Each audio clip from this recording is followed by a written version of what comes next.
Hello everyone, and welcome back to the History of Scotland, episode 23, the history of the Normans.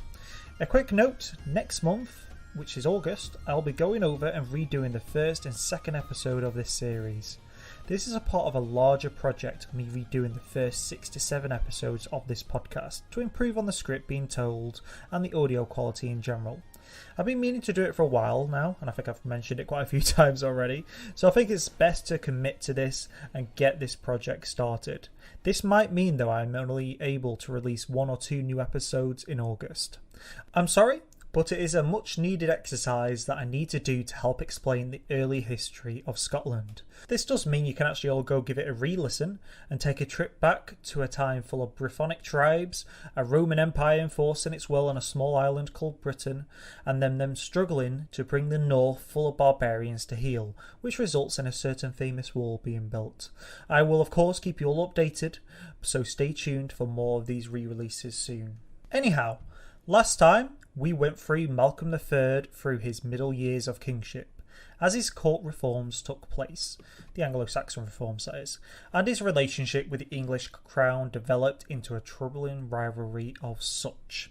In our tale, he was last left in the north of England, raiding the countryside, and soon realised the land around him seemed very empty and eerie, and Queen Margaret ate tea in her castle in Edinburgh. She felt a great sense of dread and fear hit her, something that prevented her from sleeping. She felt a great storm was coming and was about to hit Scotland.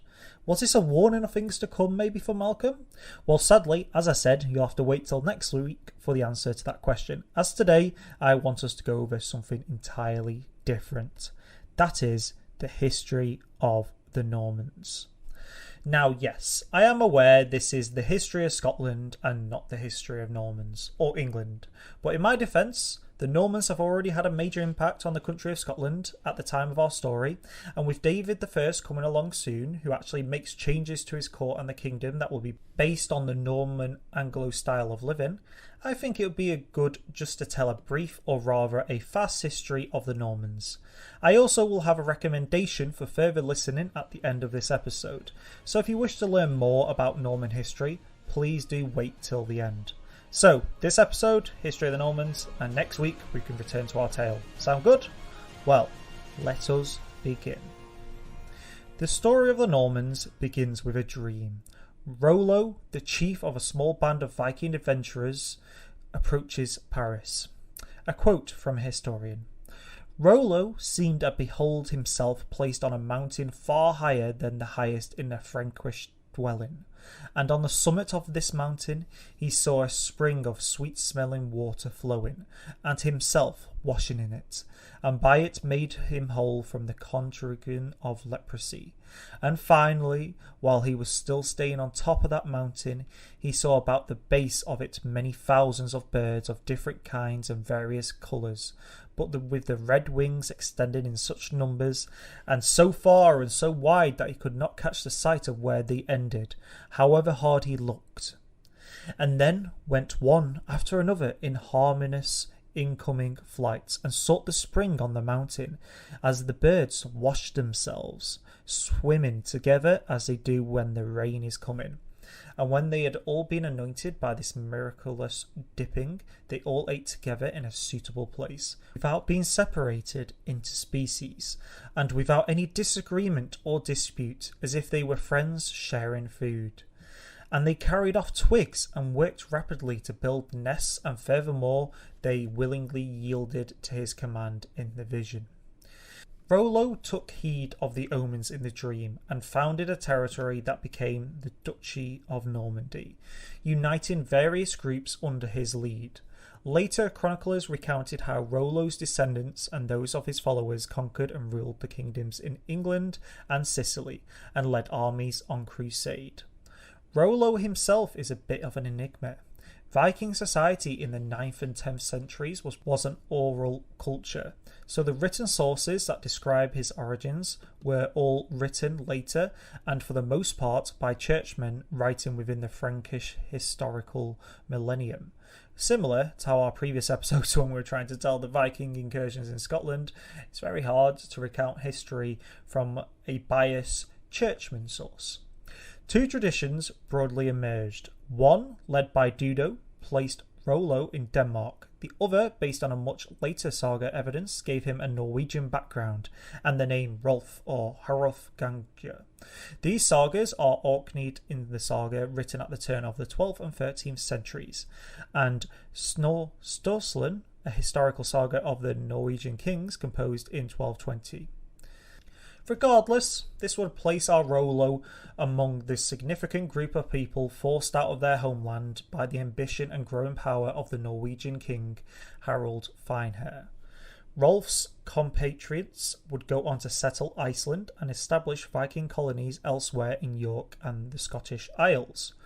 We'll stick with Rollo and not Rolf, but he was just one of the many Viking leaders who had been raiding the North Sea, including the coasts of Scotland, England, modern-day Belgium, and the Netherlands, and France for a century prior to the foundation of Normandy in 911 AD.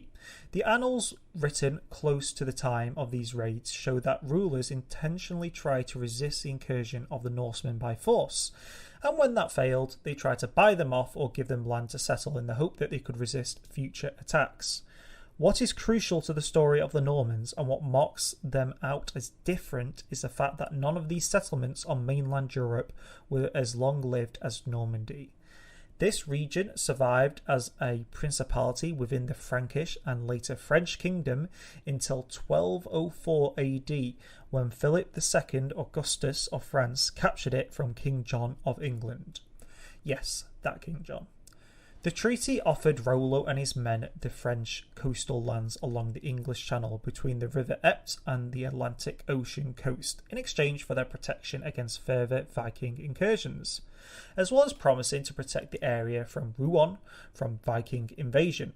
Rollo swore not to invade further Frankish lands himself. He accepted baptism and conversion to Christianity and swore fealty to King Charles III. Robert I of France stood as a godfather during Rollo's baptism. He became the first Duke of Normandy and Count of Rouen. The area corresponded to the northern part of present-day Upper Normandy down the River Seine, but the duchy would eventually extend west beyond the Seine.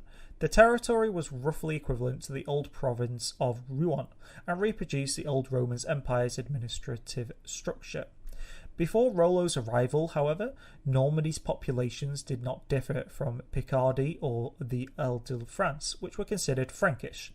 Early Viking settlers had begun arriving in the 880s AD, but were divided between colonies in the east, around the low Seine Valley, and in the west towards the Cotswold Peninsula, and were separated by a traditional Paggy line, where the population remained about the same with almost no foreign settlers. Rollo's contingents from Scandinavia, who raided and ultimately settled in Normandy and parts of the European Atlantic coast, included Danes, Norwegians, Norse Gaels, Orkney Vikings, possibly Swedes, and Anglo-Danes from the English Danelaw territory, which earlier came under Norse control in the late 9th century. The descendants of Vikings replaced the Norse religion and Old Norse language with Catholicism, and the language of the local people, descending from the Latin of the Romans. The Norman language, or Norman French, was forged by the adoption of the indigenous branch of the Romance by a Norse-speaking ruling class, and it developed into the French regional languages that survive today. Most Norman knights remained poor and land-hungry, and by the time of the expedition and invasion of England in 1066, Normandy had begun exporting fighting horsemen for more than a generation. Many Normans of Italy, France and England eventually served as avid Crusader soldiers under the Italo-Norman Prince Bohemond I of Antioch, and the Anglo-Norman King Richard the Lionheart, one of the most famous and illustrious kings of England. Now, we have already been over the invasion of England and 1066 in our narrative, so I don't really need to go over the life of Billy the Conk and his conquest of England, unless you're really interested to.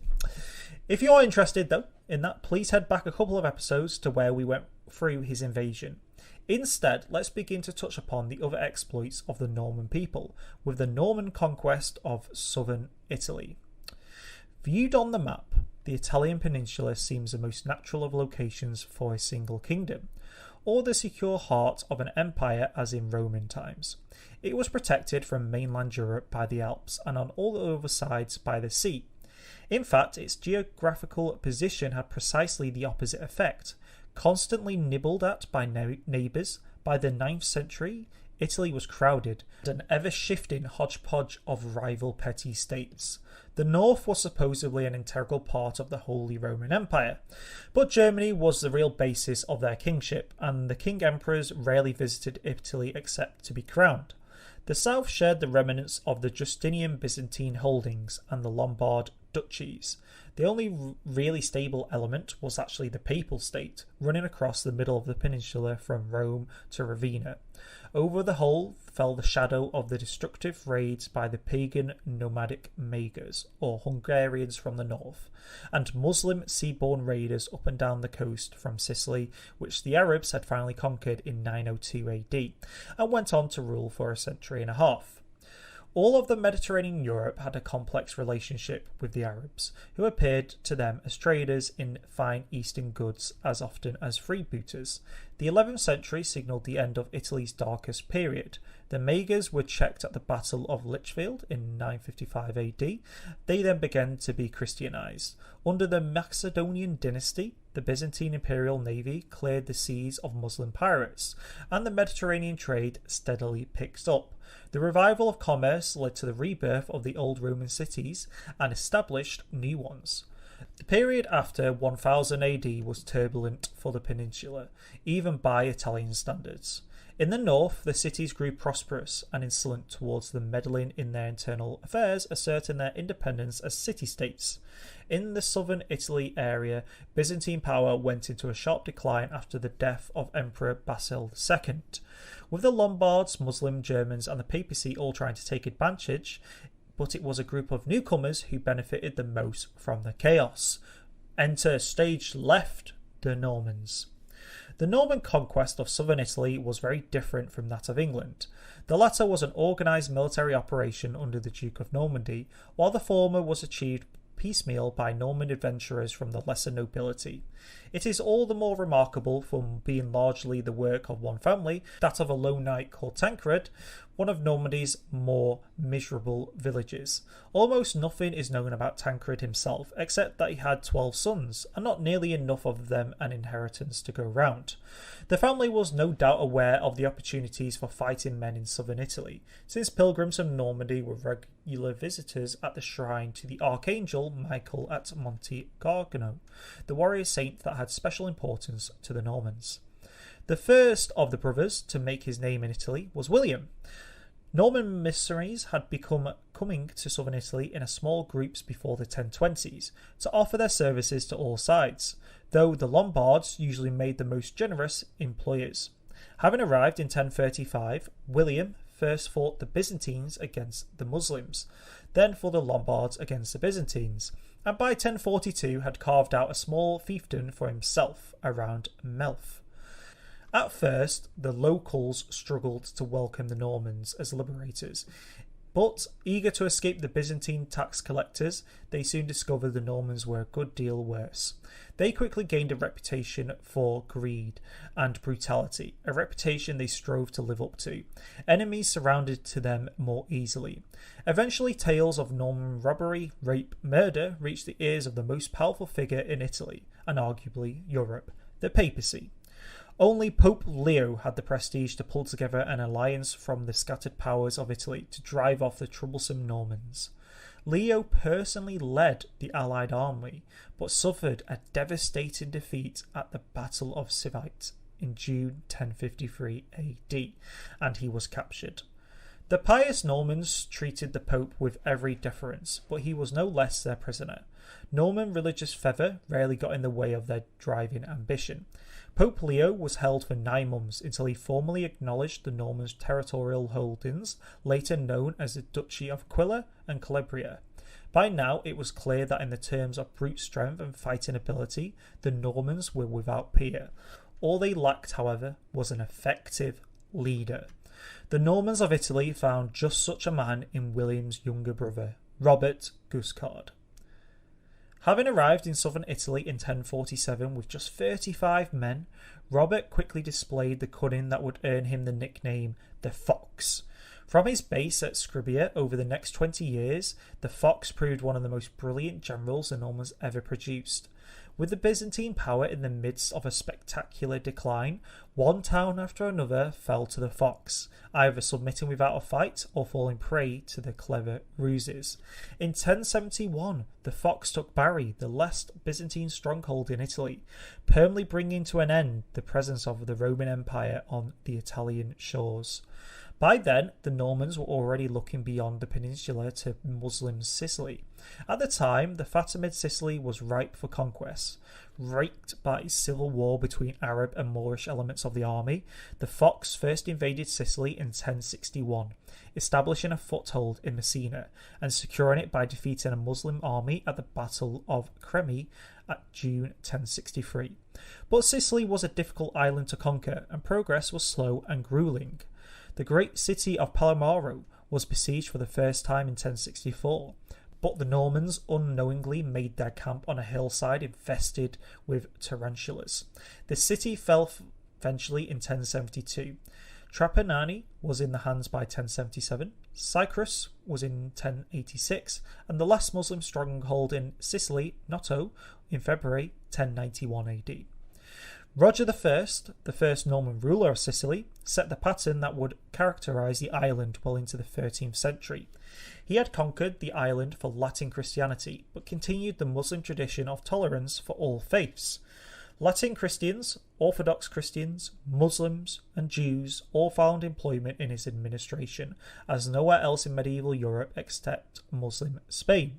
The vitality of this multicultural melting pot is evident in the exquisite architecture of the peninsula in Palermo.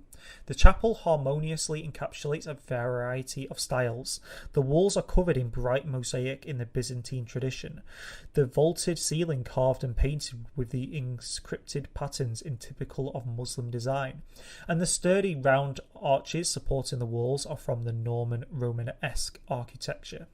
Sicily became one of the most important centres of learning in Europe, producing such wonders as the Book of Roger, atlas with illustrious pictures and commentaries by the Arab geographer Muhammad al-Darasi.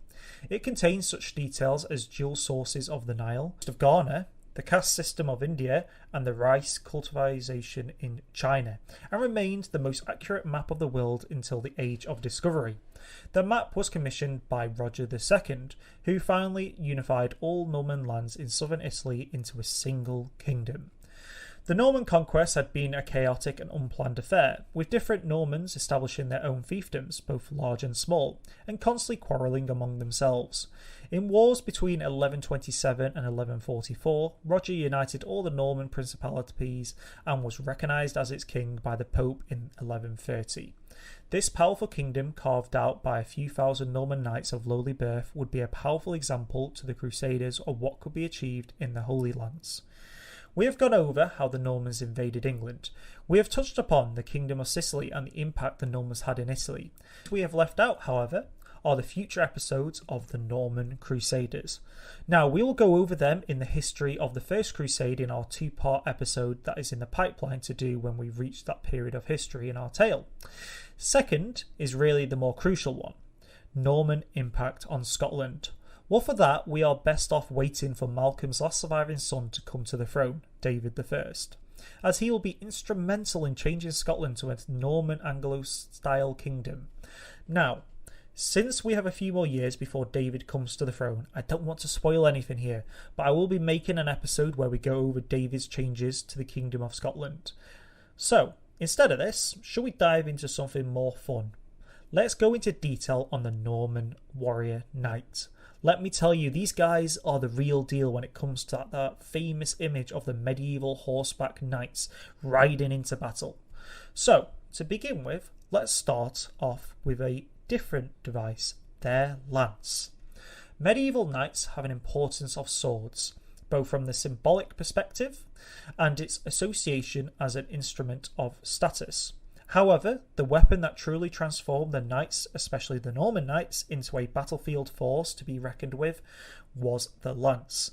But what exactly is a lance, especially in its historical context? In simple terms, from the 10th to the 11th century, the lance wielded by a Norman knight generally composed of a straightforward stout spear, with its plain ash shaft fitted with a leaf-shaped iron head and a pretty long socket. In essence, the weapon form harked back to the contus-type spear used by the heavy cavalry of the ancient times and late antiquity, like the famed companions of Alexander and the renowned heavy cavalry of Persia.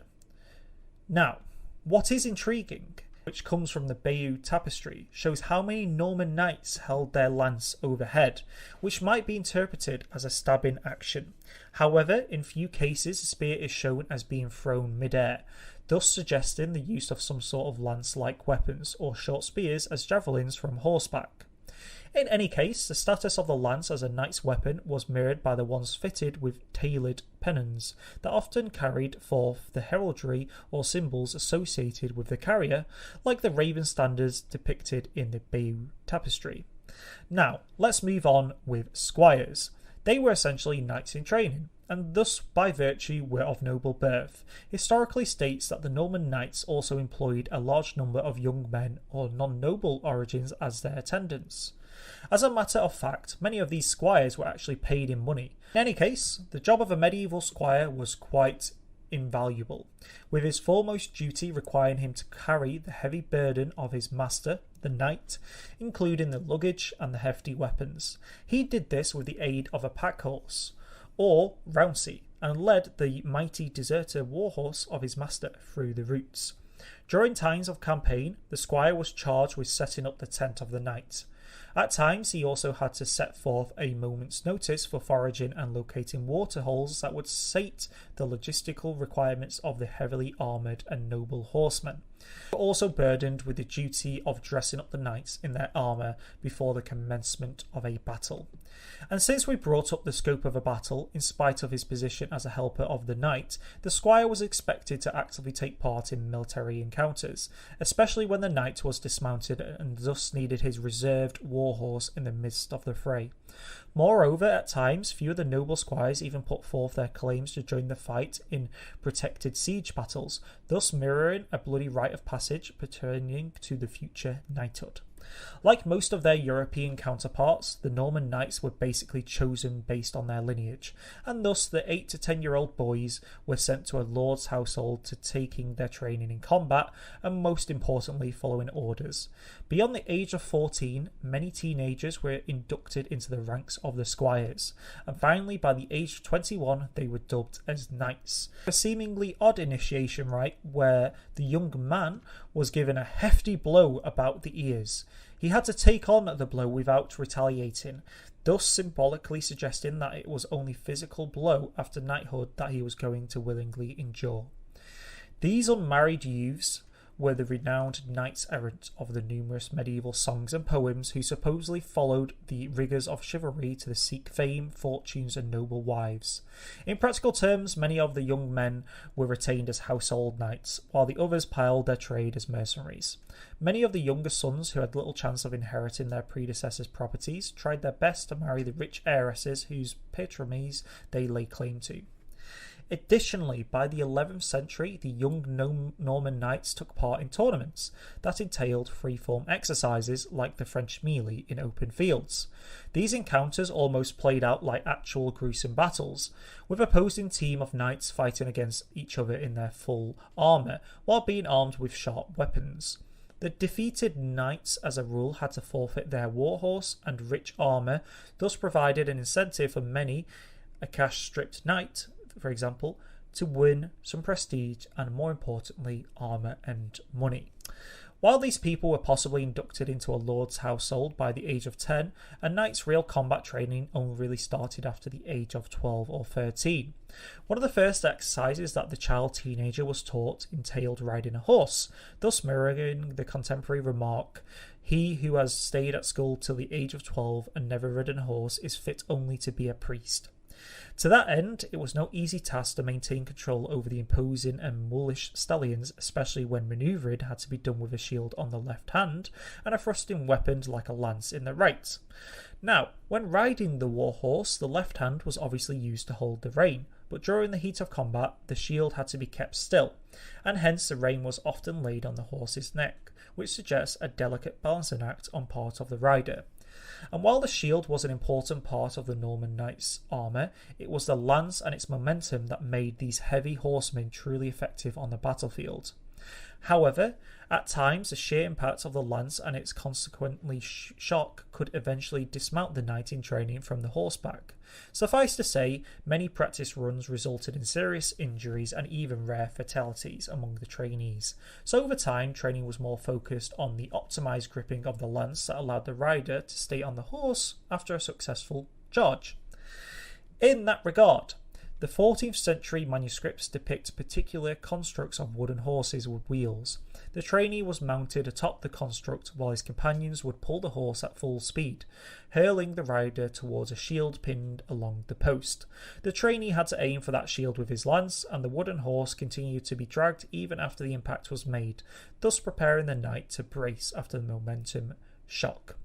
Other training methods include sword cuts, parries, often with the help of wooden posts. And interestingly, harking back to the ancient Roman times, many of the blunt weapons used for training were often of double weight. This obviously allowed the knight to increase their stamina and fortitude of the trainees, which in turn compensated for their heavy gear in actual battle scenarios. The martial medieval Norman culture, partly inherited due to their Viking origins, was not just limited and often brutal to the training fields. Much like the near contemporary Mongols, the Norman military took particular pride in their hunting skills. The primal side of this scope was obviously related to gathering food. But as for the elite sections of Norman society, including the knights, hunting provided them with an opportunity to practice their horsemanship and endurance, especially on the rough terrains of the countryside.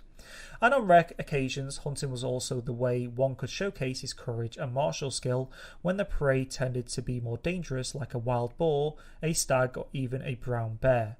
To that end, Richard of Normandy, the second son of William the Conqueror, was possibly killed by a stag while hunting in the New Forest, a tract of heathland and woods that was proclaimed as a royal forest by William himself. Interestingly enough, by the later years, many of the Norman knights even practiced their archery skills on the quick prey, as the bow was raised to be being a prestigious weapon after the Norman conquest of England. As we mentioned at the beginning of this episode, the martial scope that differentiated the medieval Norman knight from the ordinary soldiers was directly related to the charge they could mount on a battlefield, and the Norman penchant for fast and brutal warfare was rather fueled by the tactical development and adoption of the couched lance, which was gripped firmly between the upper arm and chest. This allowed the knight to mount a forceful charge through the ranks of the enemy infantry, and it had a massive psychological impact on the imposing band of warhorses and their expert riders in this full armour and armament riding towards them in their greatest speed and momentum. This tactic for the medieval battlefield may seem simple and brutal, but as a Byzantine princess who infusedly spoke of how the knights of the First Crusade could punch through the walls of Babylon with their devastating charge, this gives you an idea how people viewed it at the time. However, when it came to organising mass charges, much had to be done with discipline and training, which imparted in each of the Norman knights participating in the manoeuvre. For example, before mounting a charge, the group of heavy horsemen was assembled in numbers of 25 to 50, known as kronlons. These kronlons kept in formation very tight, so much that it was so said that even an apple could not pass through the gaps between the horses. Initially, the knights also kept their lances upright and their horses on a trot, as to not loosen the formation, and only on the final yards were the horses made to gallop and the lances put forward. Norman knights didn't really pertain to a particular group of soldiers with uniform bearing. Once again mirroring the social values of medieval Western Europe, the knights of the Norman origin were found in different walks of military, spread across various estates, fiefs and even kingdoms. To that end, it was the eldest son who inherited the area and land that knight had on his dad, and thus continued the hereditary generations of landholding knightly class in the feudal society. But the options were not so clear for the younger sons, who either chose a military career or went for the path of monkhood. Considering the first choice, some opted to become vassals of the great lords. They were counted among the household knights and given prime parcels of lands around the lords' estates. In return, these knights held up the tradition of loyalty, one of the enduring legacies of ancient cultures such as the Celts and Germanic tribes. Others took the more diplomatic route, often settling down and making their fortune by marrying potentially rich heiresses.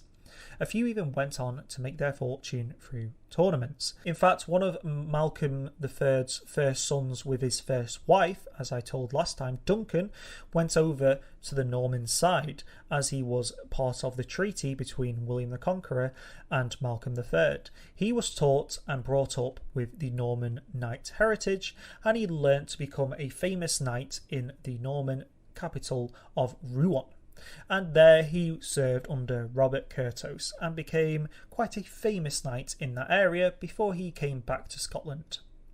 Interestingly enough as well, in the initial years of the 11th century, a major percentage of Normans arriving in Sicily were actually employed as mercenaries by the Eastern Roman Byzantine Empire. Clearly, they did not learn of the fate of the main Roman Empire when they brought in mercenaries, and they clearly didn't learn their lesson, so I found that pretty funny. Interestingly enough as well, the Normans also established a long-standing yet transparent relationship with the papacy, as is evident from William the Conqueror's alliance with the Vatican. In that regard, many of the leaders of the church came from the Norman lords of the areas in and around France and England. Many of these church lands owed military service to the Norman overlords, and as such, resource-rich abbeys probably funded the first knights. So, that was the history of Normans. That was rather a long episode, and definitely a lot of information for you to digest. I know I broke the episode length rule, but it was worth breaking for the history of the Normans. Wouldn't you agree? I would first like to apologise for ramming so much history into the episode, and also if I've mispronounced anything or told part of the story wrong, I do apologise for that as well. But I really wanted to dedicate an entire episode to the Norman people. Please give our early episodes a listen if you haven't, to learn more about the Norman conquest of England, and maybe if you're keen, give this episode a re-listen to make sure you didn't miss anything important. Now, yes, the history of the Normans definitely could be a podcast on its own, as there is so much to go over when it comes to them. They were fighters, leaders, great followers of the Christian faith who fought in the Holy Land, but they were also ruthless, strong-minded, and very prone to selfish exploits. I think without them, Europe and Scotland as a whole would be very different, and the impact they have left is certainly felt throughout the ages. Now, important note, if you are interested in learning more about Norman history, told in a much more fluid and concise way, I really would suggest giving Norman Centuries, a Norman history podcast by Lars Brownworth, a listen to. This podcast goes into great detail about the Norman history, and it also helps me write the script for today's episode. It really is a great series that goes in depth on Norman history. So that again is Norman Centuries, a Norman history podcast by Lars Brownworth. Or just type in Norman History Podcast on Google, it'll be the first one. This is a must listen to podcast. Anyway, next week will be, spoiler, The Death of the King, where we close the book on Malcolm III. We'll find out how he dies and what means for Scotland going forward. Will his death lead to Scotland being back into the depths of civil war with the inheritance? I think if you've been paying attention, you probably know the answer by now to that question. But let's hope it doesn't revert all the great changes Malcolm and Margaret have done for Scotland. Thank you again to everyone for the continued support on this series. If you haven't already, please go give our Twitter a follow, and please join our Facebook group, The History of Scotland, on Facebook. As always, any corrections or issues with the podcast, please let me know at thehistoryofscotlandpodcast@gmail.com. That is historyofscotlandpodcast@gmail.com. Please leave a review if you can, and as always, our podcast is available on Apple Podcasts, Spotify, Podbean, Amazon Music, Google Podcasts, and many other great podcasting sites. Next podcast will be next week as always, so until then, stay safe, have a great week, and I'll catch you all on the next one. Peace, guys.